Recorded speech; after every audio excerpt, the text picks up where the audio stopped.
Ditong patnubay at gabay ng magulang ang kailangan. Maaaring may masiselang tema, lengguwahe, karahasan, sexual, horror o droga na hindi angkop sa mga bata.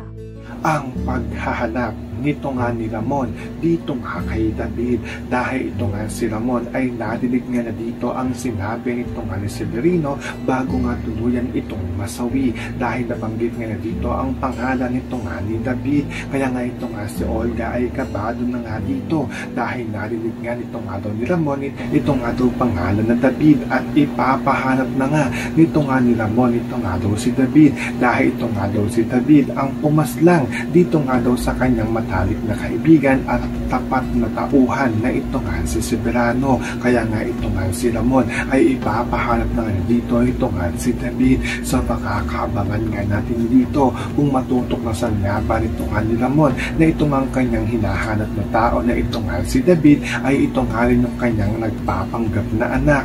Yan ang ating mga pakakatutukan at pakakaabangan dito nga lang sa FPG's Batang Quiapo.